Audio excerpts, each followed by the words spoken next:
Hello guys, magandang umaga. So nandito nga pala guys yung mga kulay na available natin kay Honor X9C guys. So tatlong kulay meron tayong available dito sa Philippines guys. So itong unang kulay na ipapakita ko ni Honor X9C guys, ito. Ayan. Ito titanium purple to guys. Yan ang itsura ng titanium purple. Ayan. Ayan. Honor X9C titanium purple. Purple. Basta yun. Tapos, susunod naman guys, titanium black. Yan, ating titanium black ni ating Honor X9C. Titanium black. Tapos, ito naman yung ating Jade Cyan. Jade Cyan guys.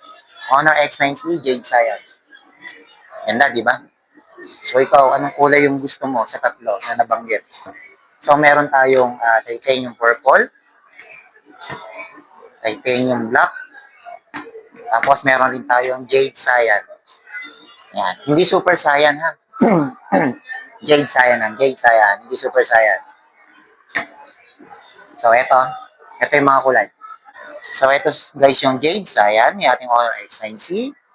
The titanium black, yung ating Honor X9C. And then, the titanium purple. Ooh, Steve. Di ba? Sa mga babae, okay na okay sa kanila to. Tapos to guys, check natin yung kanyang clarity, yung kanyang video. Ito, pakita ko sa inyo, yung clarity ng linaw ng video ng ating Honor X9C guys. Ito, pakita ko na.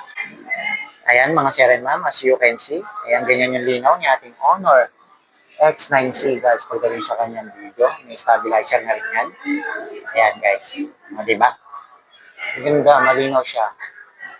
Tapos sa front, ayan,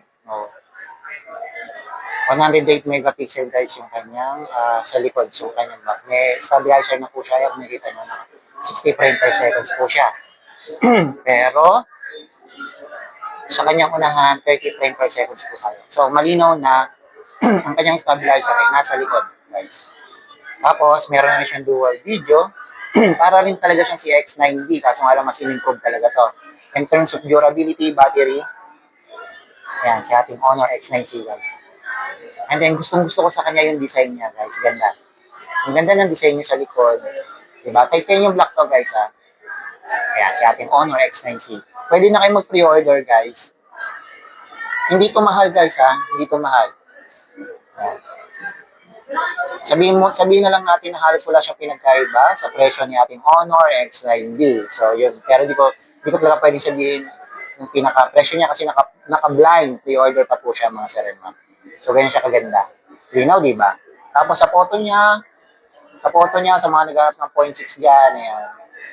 Uy, meron pala siya nito. Yan, o. O meron pala siya nun, yung highlights capture, guys. Ayan, o. Ayan. Enable nyo lang yan, di ba? Yun, ganda, o, di ba? Kita niyo yan? Naka-highlights capture siya, guys. Yun, o, nagalaw yung ano. Pwede nyo naman siyang i-off. Iba napansin nyo? Tumigil rin yung nagagalaw-galaw doon.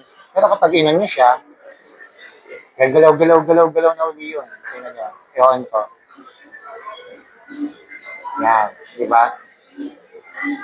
Ang galing. Tingnan yung mga liwanag ko.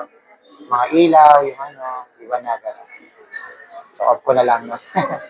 So, ganda-ganda nito, guys. Honor X9C, guys.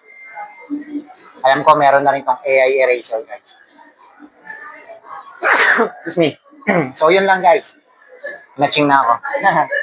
So, see you guys dito lang sa Fun Style, ha? Puntahan nyo lang kami. Pwede na kayo mag-pre-order.